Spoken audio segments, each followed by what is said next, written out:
Well, it's 4:15. I guess time to start. Thank you all for coming this afternoon.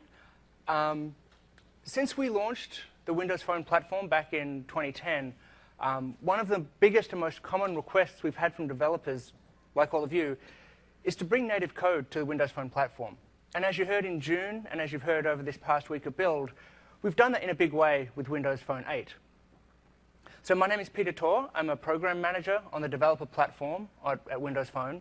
And over the next hour or so, I'll be showing you some of the ways that you can bring your C and C++ code to the Windows Phone platform. And as you can see here, if you were tossing up between this talk and another talk right now, I am repeating this tomorrow morning. So if you want to leave now to go to another talk, I won't feel bad at all. So what do we talk about today? I'm really going to talk about three different things in this talk. First is C++ support in Windows Phone 8. Second is when and why you might use that C++ support. And third is an introduction to the Windows Phone runtime. And there'll actually be a lot of demos in this talk, around about half an hour or so. So there'll be less of me talking to slides and more of me in Visual Studio. But I want to start this off by just kind of saying, welcome back to C++. Over the last year or so, yes, we have some fans. Over the past decade, there's been a very big focus on managed technologies like C# and VB. But starting with Build last year, we've had what we've called a renaissance of C++. And so I want to show this picture here. How many people recognize this book? Quite a few of you. How many people recognize this book? Quite a few of you. OK, so the point here is that a lot has changed from the time that first book was written to the time this new edition was built, right? I learned C back on an Amiga 500 way back in the day. And it was old, standard C. But now, with C++ 11 and Visual C++ 2012, we've got really new, modern programming technologies. And you've got this great hardware like the Surface, right? So a lot has changed. And I'll be pointing out some of those changes as well. Because if you're like me, you might not have written C or C++ for a long, long time. And some of the new features in C++ might actually surprise you. So what does C++ support in Windows Phone look like? First, it's Visual C++ 2012, right? The real thing. It's the same as Windows 8. Same compiler, same libraries, same IDE. And we have a lot of new C++ 11 features in Visual Studio 2012, right? So this isn't some watered-down C or C++. This is the real deal, the same thing you get with Windows 8. And now the point of this chart here is not for you to read all the words. It's more kind of a bamboozle the audience with, here's all the cool things that Visual C++ does. But let it be said that there are a lot of features in Visual C++ 2012. So with that kind of brief setup of C++ in Windows Phone, I'm going to drive straight into a demo of what C++ looks like in Visual Studio for Windows Phone, and then a very quick demo of the Direct3D default template. So here we are in Visual Studio 2012 Express for Windows Phone. And the first thing I'm going to do is go up here to the File menu, New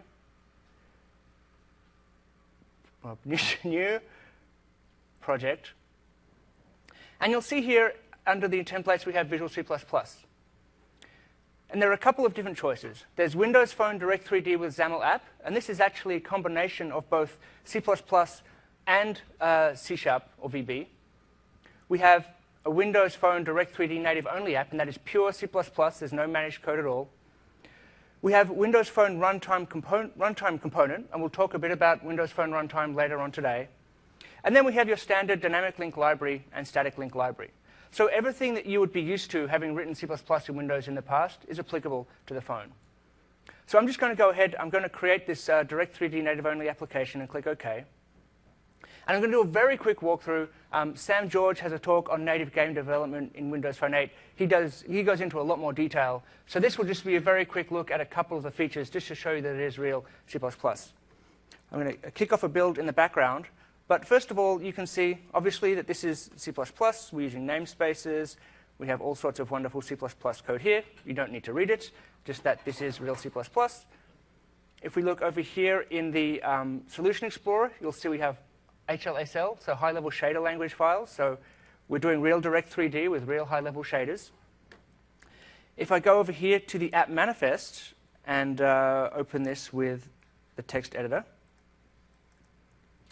you'll see here that you're actually building an executable. So again, it's not some hosted C++ thingy. It's not some weird thing like we own some of the code, you own some of the code. You are building an honest-to-goodness executable when you're writing a native code app in Windows Phone.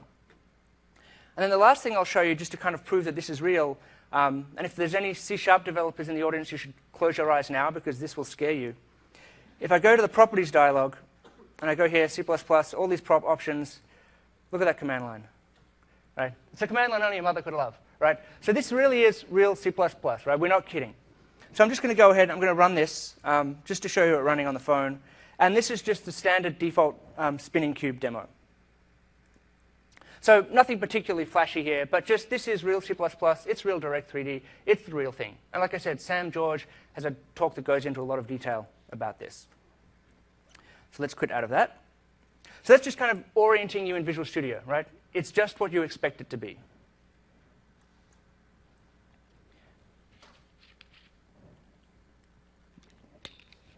So now if we go back to the slides here, we've had a quick look at Visual C++ is the real thing in Windows Phone. But when and why would you use C++? Because it's not always applicable. And the good news about using C++ in Windows Phone is that all apps can use native code. Not just pure native, not just XAML native, but all of them. Directory games are native, XAML apps can be mixed. But the thing is that not all apps need to use C++ all the time. Right. If you are a C# developer or a VB developer, and you have an existing application, you have an existing code base, you love what you do, it performs well, it has the features you want, there's no need for you to go out and suddenly throw that away and write C++, or take your code and replace it with C++. Right? So we love C++, we want you to use it where it makes sense, but we're not trying to push it onto anybody. So nobody should get the impression that we're trying to push C++ to people that don't actually want to use it. So I've said you don't always need to use it. But what do we think are the top 3 use cases for C++? Who thinks performance is the #1 reason we use C++? OK, there's quite a few hands up. Oh, you're wrong. from the way we define it. You're not wrong. From the way we define it, that's wrong. Who thinks portability is the #1 reason we have C++ in Windows Phone? More people. Who thinks the next thing I'm going to put up is the #1 reason we do it? You already chose. No, it doesn't, actually. Actually, portability is the main reason. Reusability is another great goal that we have, but portability really is the #1 reason we've done this in Windows Phone 8. And again, I can't stress it enough. You don't have to use C++ to get a great, well-performing application, but it's there if you have portable code you want to use, code you want to reuse, or you really, really do need that raw performance. So now I'm going to go straight to another demo of using legacy code in Windows Phone 8 apps. And let me switch over here. And I'm going to start off not with Visual Studio 2012, but Developer Studio from 1994. How many people remember this? A few people. OK. And look at this. I've even got a start button down here. You remember that thing? So this is an example of a very, very simple console app. And it's basically pretending to be a stock analyzing application. And it runs in a loop, and it calls this function called getStockTip, which I've defined in a library. So I'm going to go ahead and run it. And this is a nice console app from 1994. So it prints out some text, and I can type in MSFT. It'll pretend to analyze MSFT, and it should come back and tell me to buy it. OK, it wants me to buy Microsoft stuff. That's good. And of course, I can type in something else like Apple. And it will come back and it will tell me to hold. If I'm like, yes, it'll say hold Apple stock. Right. So very, very basic 1994 style console API. Let's quit that. And what it's doing is it's calling this incredibly complicated C++ code. And right now it's just coded, it's hard-coded to burn the CPU for a little bit. Then it just checks if I MSFT or am I Apple. And so the point here is not to dazzle you with the power of C++ and all the cool features. We'll do that in a little bit. The point here is really just to get across that this was ancient code written years and years and years ago, and we don't really want to touch it. Right. So how do we bring that into the new world? So let's switch across to our modern application. And you can see here's exactly the same code. Our syntax highlighting has gotten better. We have more colors now. And if I go ahead and run this version of it, you'll see I have a nice modern application. There's MSFT in there again. I can click Get Recommendation. And if we're lucky, you should be able to hear it. She should speak to you, actually, if the speaker is on.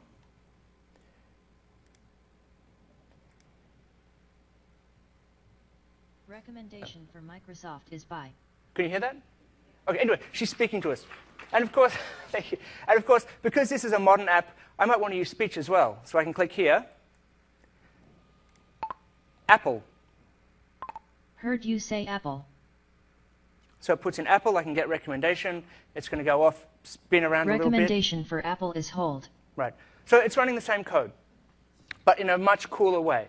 Now, if I type in something like Nokia, Heard you say Nokia. and then I get the recommendation, obviously we don't have Nokia programmed in, so it's going to tell me it doesn't know what to do. Recommendation for Nokia is unknown. Okay. So the code that I have from 1994 doesn't understand Nokia. But I can go back to the old crusty guys sitting in the lab and say, can you please update your ancient code base to support Nokia?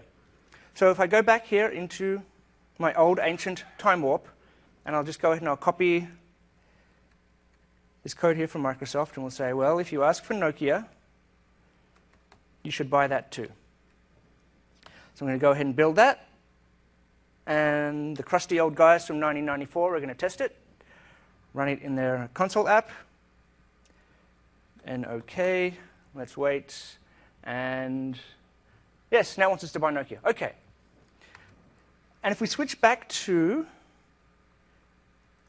the present time, you'll see I was actually using exactly the same source code, right? So exactly the same source code running on a console app in Visual Studio 4.2 and in a modern Windows Phone 8 app in 2012. And so that's the first look at sharing code, legacy code in Windows Phone 8. Now, of course, I didn't show you the magic about how I get from XAML to native C. We'll do that in the next demo. But this is just showing you it is the same code running in both places.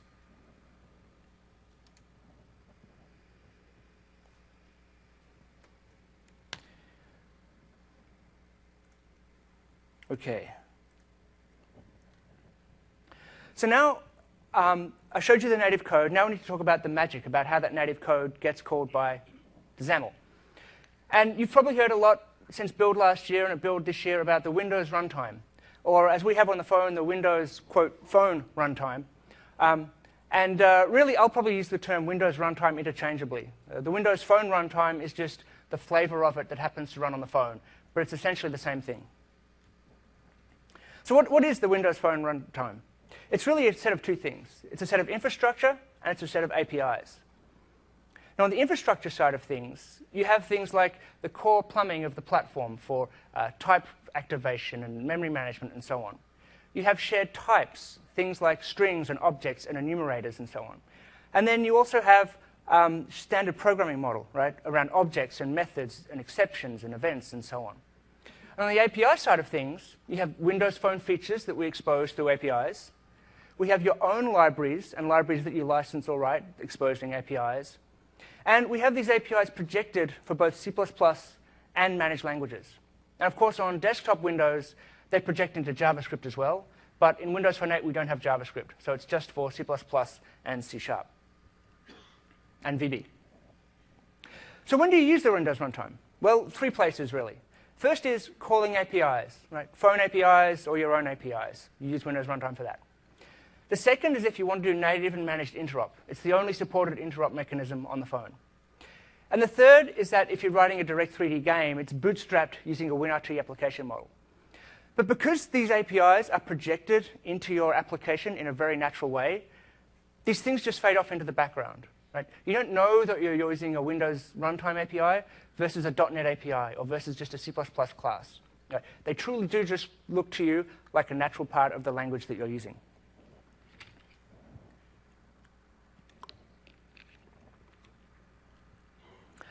So let's go back to that same finance app, and now we'll look at how we call WinRT APIs from C#. We'll look at how we create that WinRT component in C++ and call it from C#. And then we'll look at how we can solve some of the performance problems in that app using the magic of async.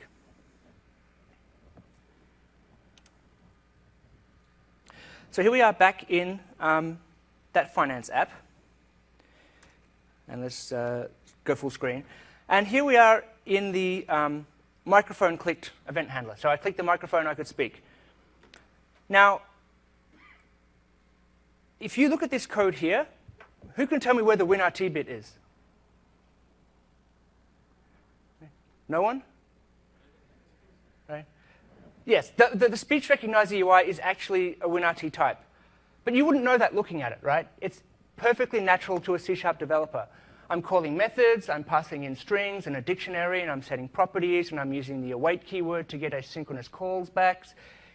It just looks like a managed API, right? So calling WinRT APIs from managed code, completely natural. You'd never know you were even doing it.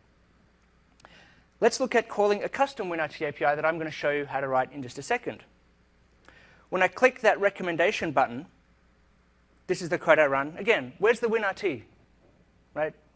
You can't see it. That stock analysis is actually a C++ component that we're going to write. And it, again, looks just like a managed object. You can't tell this isn't just normal managed code you're calling. I'm going to call it to get a recommendation, which is going to go run that legacy C code. I'm going to put the result into a text box, and then I'm going to use yet another WinRT API, this time the speech synthesis API, to speak the text out. Right? So completely natural, you have no idea that you're not using .NET code. So then how do I go ahead and write that stock analysis C++ WinRT component? Well, let's look at the header first. I'll take a drink, sorry.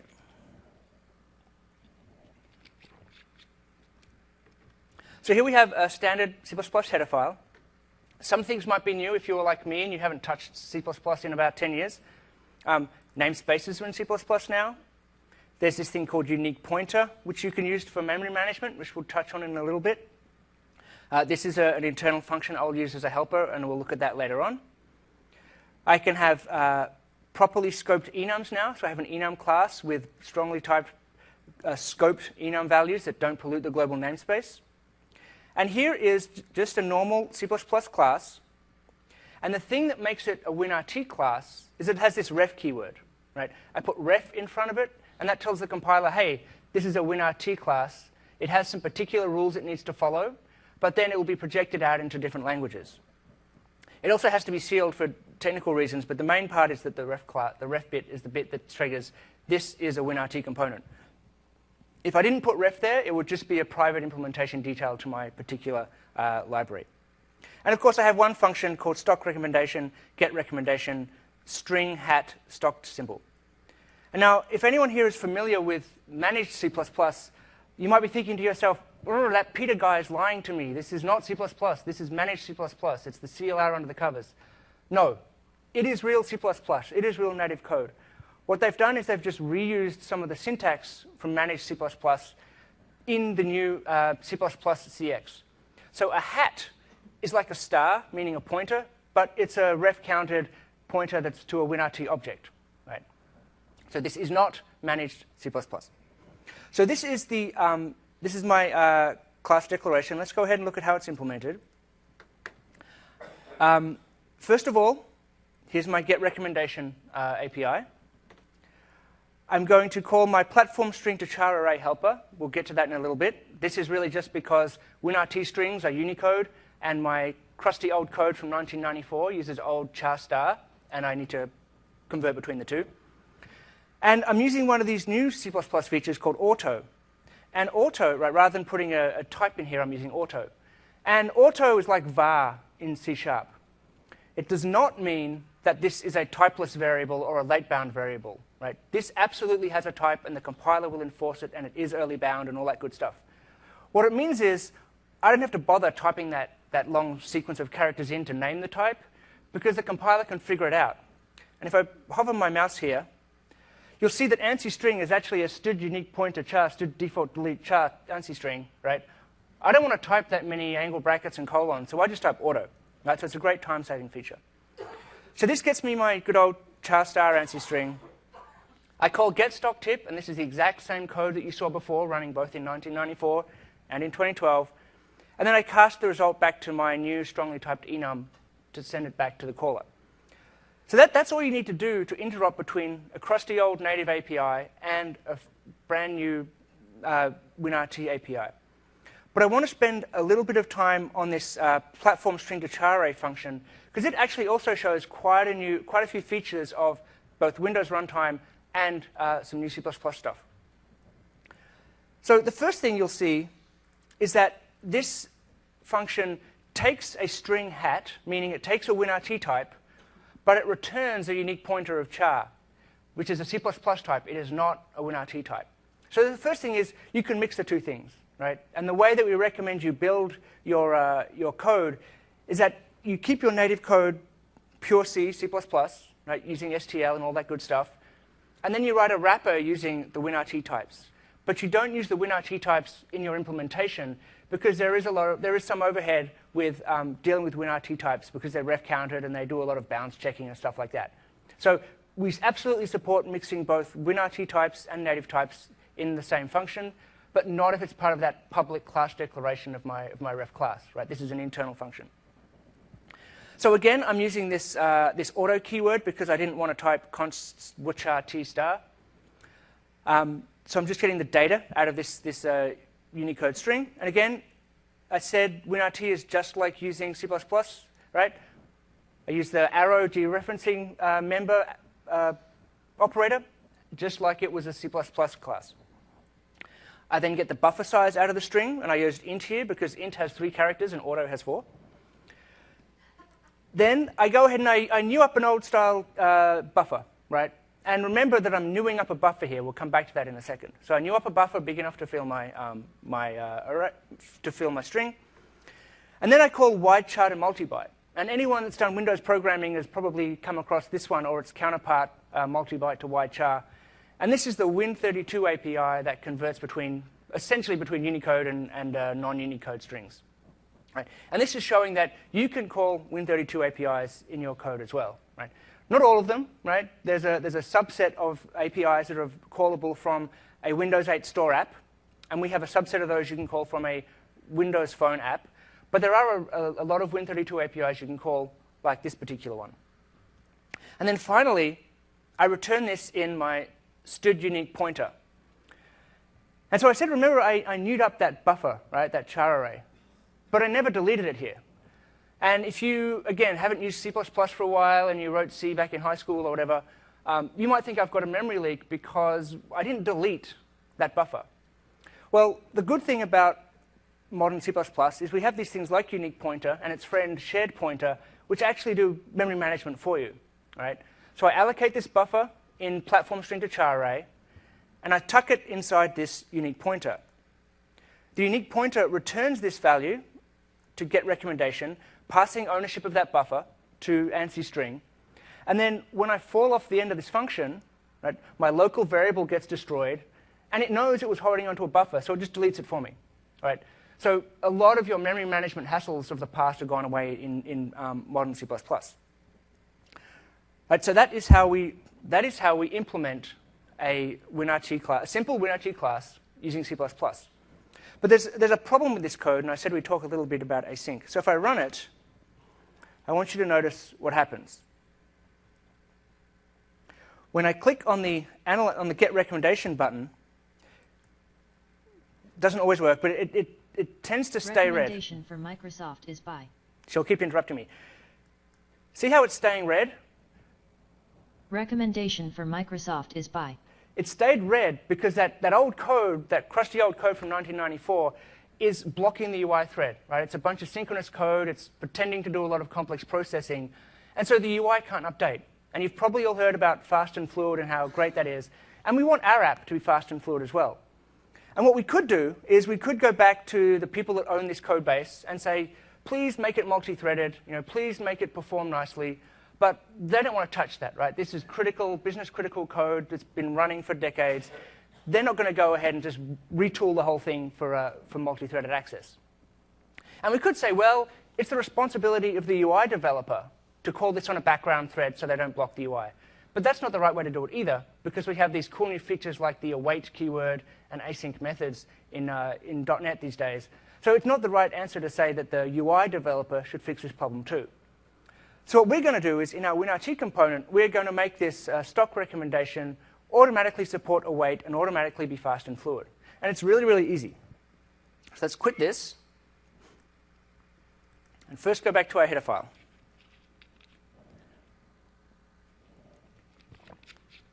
And I'm going to convert that synchronous blocking slow API into a fast and fluid asynchronous modern API. So the first thing I'm going to do is I'm going to take the existing declaration right there. I'm just going to paste it in. And I'm going to add async at the end, because if you've looked at any of the WinRT APIs, they all have async at the end. Now, it's not quite that easy. That doesn't do the job for me. I have to do a bit more work. But that's the first step. And it helps if I spell it right. The next thing I'm going to do is, instead of returning a stock recommendation, I'm going to return an iasync operation of type stock recommendation and put the hat on the end, because this is a WinRT type. And this is the built-in WinRT interface that lets the await keyword work in C#, so that the compiler can build the asynchronous callbacks for you. So now I've got my new declaration. I'm going to copy that, go back to my implementation, paste it in, put in my class scope, and create my function body. Now, I know that eventually I want to reuse the code I've got here, this get recommendation code. So I'm going to eventually return that, the stock symbol. But that would just call the synchronous one. But I can make it asynchronous with essentially calling one method and doing a little bit of Lambda magic. So what I'm going to do is I'm going to wrap this in a library call called concurrency create async. And that is the magic that takes, a normal piece of C++ code, a normal Lambda, runs it on a thread pool thread, and deals with all the implementation of that interface to enable the awaiting to happen. Now, obviously, I can't just put a statement like that inside the call to a function, and the compiler's telling me that's an error. So I'm going to convert it into a Lambda. Now, anyone that does C# probably knows what a Lambda is. It's basically an anonymous method that can close over its enclosing scope. And modern C++ has Lambdas too, and they're used all over the place, especially in WinRT programming. And the way that you introduce a Lambda in C++ is great. All you have to remember is, I have to use every bracket key on the keyboard. Right. So here we go. I go square brackets. I go parentheses. And then I go curly braces. Right. Square brackets, parentheses, curly braces. That's how you build a Lambda in Visual C++. Right. So clearly, the braces are my function body. So let's go ahead and move my return into there. The parentheses are the argument list. And in this case, we have no argument, so that can remain empty. And the square brackets, which introduce the Lambda, is where I can tell C++ what variables I want to capture from the enclosing scope. Now, if you've done C#, C# figures that out for you, and it automatically takes care of this. But because in C++ we can copy things by value or by reference, it doesn't really know what we want. In this case, we want by reference. So I'm going to stick an equals sign in here. And now all my compiler errors disappear. Right. So now this can create async. It's going to create a thread pool thread, call this Lambda on it, and magic is going to happen. And now what I want to do is, because I have my async version of this, I'm actually going to take the old synchronous version, and I'm going to hide it from the public, because I don't want anybody ever calling this. But I still have this version around if I need it in my own code. And now, of course, if I build, I'd get a compiler error, because that method doesn't exist anymore. But I fix that by going over to the main page and saying I'm going to await the async version. So let's build that and run it. And now we should see that when I click that button, it doesn't stay red, right? Because now we're running this on a different thread.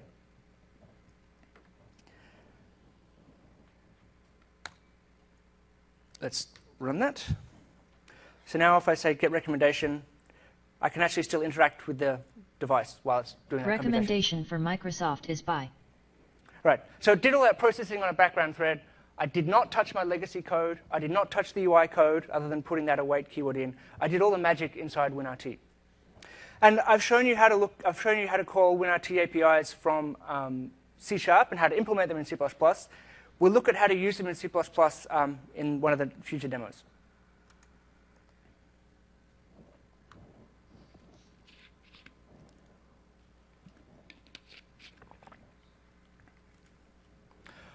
OK, so now let's look a little bit at writing portable components. Because as we said, portability is really the #1 reason we brought C++ to Windows Phone. So if you're sharing code across platforms, there's basically 2 buckets of things you can fall into. There's sharing with iOS and Android. And here, of course, you can use the standard C libraries. You can use open source libraries. You can use middleware like Unity, et cetera, for sharing between Windows Phone and other platforms. And of course, if you're writing Windows 8 apps, you can use all of that. Plus, you can use the subset of the Windows runtime that's supported on the phone. And you can use the subset of the Win32 and COM APIs that are supported on the phone. And Andrew Byrne has a talk. It actually just finished, but you'll be able to find it online, about sharing code. He talks a lot more about sharing managed code across Windows 8 and Windows Phone 8. But if you want to look at this 343 online, they make Halo. If you want to look at 343 online, you can learn a lot more about sharing code for managed apps. So let's get back into a demo again. And I'm going to show you SQLite. Right? Everyone's heard of SQLite, big open source library, right? So the stock example I showed you was toy code, but this is real code. So let's switch across. Now, the first thing I want to show you is doesn't matter what code I have up here, it's just code right now. But you'll see that I'm trying to call the SQLite 3 method, and I'm getting a compiler error because SQLite 3 isn't actually in my project right now. But I want to show you how easy it is to get SQLite into your Windows Phone projects. So I go up to the Tools menu, Extensions and Updates, and I type in up here SQLite. Actually, let's go online. Type in SQLite. And my networking is not working. Of course, it's not working. But if I had a networking connection, you would see SQLite for Windows Phone pop up there. And luckily, I installed it already. So I don't have to worry about the network. But that's all you do. You open the extensions, you type in SQLite, it's there, you click Install, bang. You've now got SQLite on your machine. And adding it to a project is really, really easy. So I'm going to go ahead into my Solution Explorer. I'm going to right-click on my WinRT project, References, Add New Reference. And there, up here, you see SQLite for Windows Phone is one of the Windows Phone extensions. So I click here, click OK, and build, and my compiler error goes away. Right? So that's how easy it is to download SQLite into Visual Studio for Windows Phone 8, and then to add a reference to it and get that into your project. So I'm going to go ahead and run this now. Oh, actually, I have a compiler error. I'm going to go ahead and run this right now. And you will see that it's basically a very simple application that is pretending to be like a menu for a restaurant. Any second now. OK, so here we are. It's a simple menu app. It's getting some data from a SQLite database, and it's putting it in a list. And I can scroll through here. Scrolling through, and I actually have a problem here, right? Apple Pie doesn't have an image in my database. It's in my application, and that's not a very good experience to have. So what I'm going to do is, because we're using real SQLite now, you can use the existing tools and tool chains that you have already for dealing with SQLite databases, and just use them on the phone as well. And so for this particular example, I'm going to use a command line tool you can get from SQLite.org, which basically just has a command line interface to running commands against a table. All right. So if I type in here, right, Apple Pie was the one that was broken. So I type in select star from menu items where item name like Apple. Okay, so here's the row in the database for Apple. It looks okay to me, but something was wrong. So what does one of the other ones look like? Right? Another menu item is a chocolate shake. So let's do the same thing, where the name is like chocolate. And we'll see that actually the last column in the database is supposed to be a file name for a JPEG to load. And I happen to know that the JPEG for apple pie is 19. So now I can just say update menu items, set item picture equal 19.jpg. OK, let's go ahead and exit to release the database. Go back into Visual Studio, Control F5, run the app again. It'll take the database that I was just been operating on, deploy it to the phone. Oh, whoops, I forgot the where. Whoops.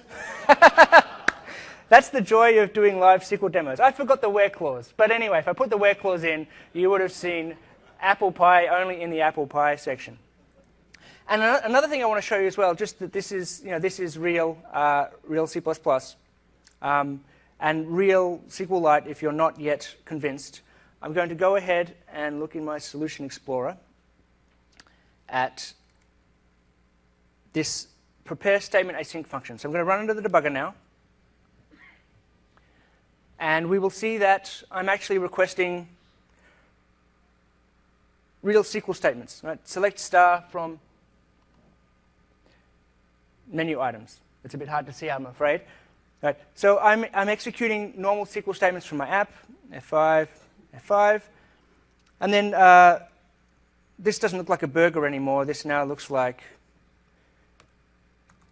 an apple pie. So let's just go ahead and delete all this. Apple pie again. Oops. And let's make it $6. Go ahead, click Save. And now here we are again, and my command, if you can see it, is, again, standard SQL statement, update menu items, blah, blah, blah. I'm using named parameters, right? No SQL injection bugs here, right? This is real SQLite running on the phone. It's all good.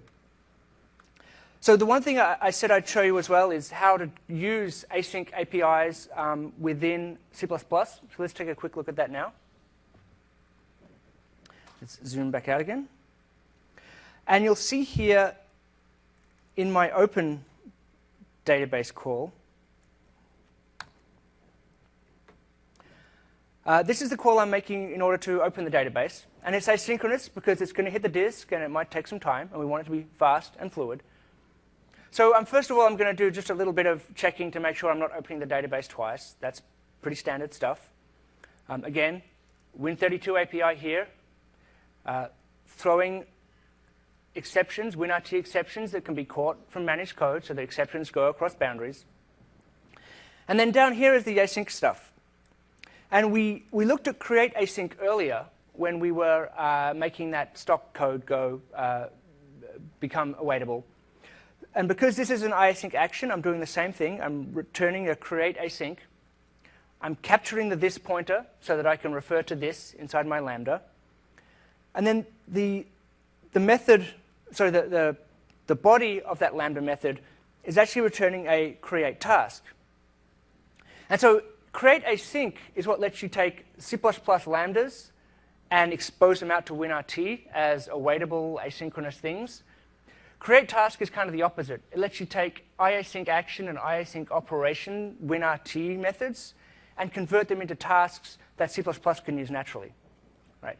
So I call create task, and I pass in storage file, get file from application URI async with the database name. Right? So that's going to call get file from application URI async, which is going to return me one of these iasync actions. And then create task is going to do its magic.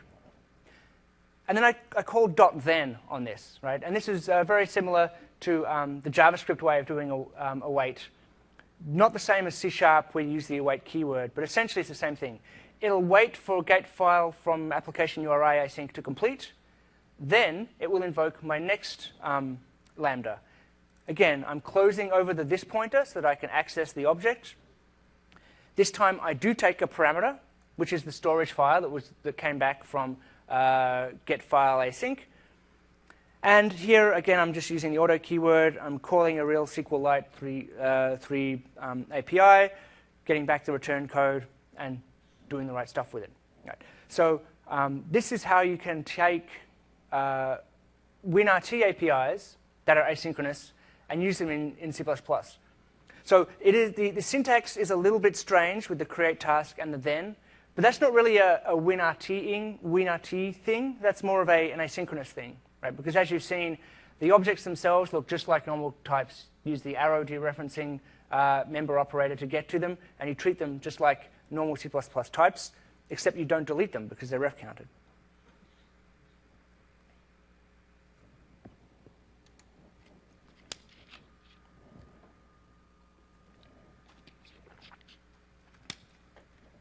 Okay.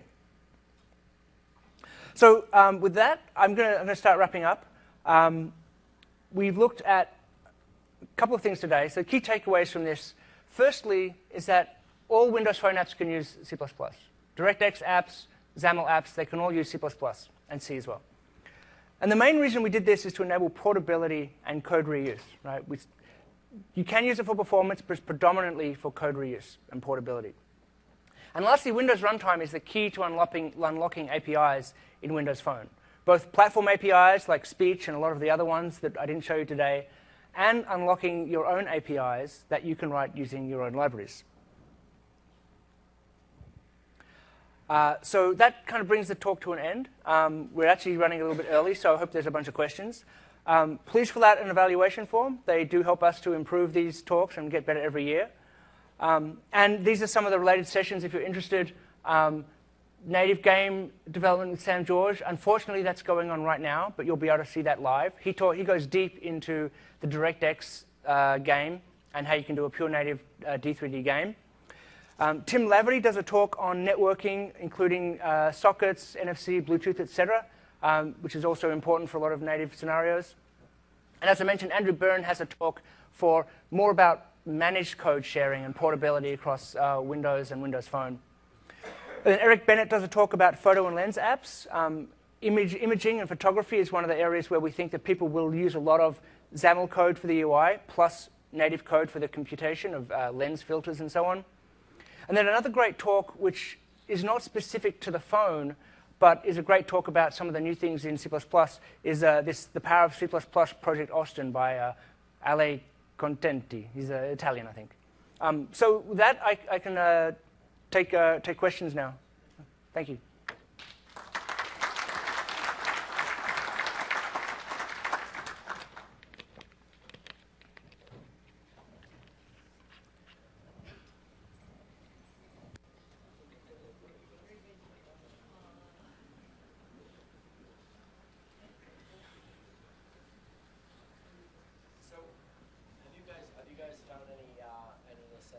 Necessary libraries that are causing problems with So the question was, have we found any libraries that we've had problems bringing over to the phone? Yeah.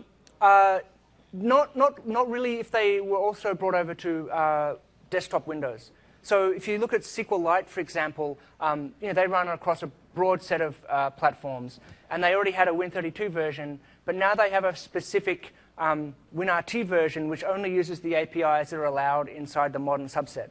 Right? But once they did that to get it working on Windows 8, we brought it over to the phone. So you'll find other examples where they might be calling a Win32 API that is disallowed in the Windows Store, in the Windows Phone Store. But if you replace that with an allowed API or with a WinRT API, it should work across both phone and desktop. So the biggest advantage would be using things that are logically built in C++, so logic combinations and things like that, as opposed to trying to get data access components and things like that that may rely on other libraries. Yeah. Basically, the point being that, yes, the fewer platform dependencies a library has, the easier it is to port. Yeah.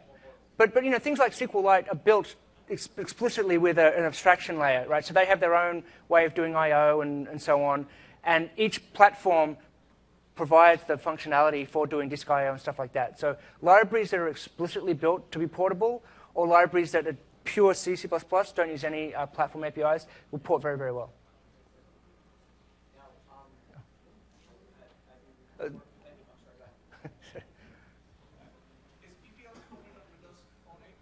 So the question is PPL supported on Windows Phone 8? Some of it is, but most of it is not, I don't believe. I don't know the specifics, but it is on the documentation. Is that why you use the IASync result versus tasks?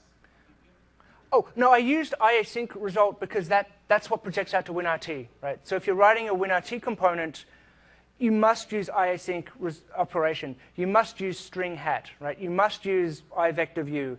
But inside your own code, right, like I say, you want a veneer of WinRT types, but in your own code, you would use tasks, and you would use WString, and you would use std vector and all those native types. But the projected layer must be of the particular WinRT types. Did you want to have another one? Okay. In the back. The question was, is C++ AMP supported in Windows Phone? I don't know. Again, the documentation tells you the specifics of what is and what isn't supported. And unfortunately, I don't know that one. Do you have an estimate whether, like, out of all the apps that are there right now in the Windows Store, are there more C++-based apps than JavaScript-based apps, or how is the overall estimate, rough estimate? So the question was, in the Windows Store, do we have an estimate how many C++ apps versus HTML JavaScript apps? No, we have no such, not that I know of, we have no such estimate. I do know that a lot of the apps are both, so they'll have an HTML and JavaScript UI, but then the core, right, they'll be reusing these native libraries, whether it's SQLite or libgzip or libpng or something else like that. So they're leveraging their existing native code assets, even if the UI happens to be JavaScript and HTML. In the back? Are there any directions for porting legacy code that depends on libraries like, say, MFC or ATL? The question is there any recommendation for porting legacy libraries like MFC or ATL? MFC, not so much, because that's pretty tightly baked into the Win32 world. But ATL in particular, what I've been showing you is the C++ CX, right? The hat syntax and the ref new and all that kind of stuff.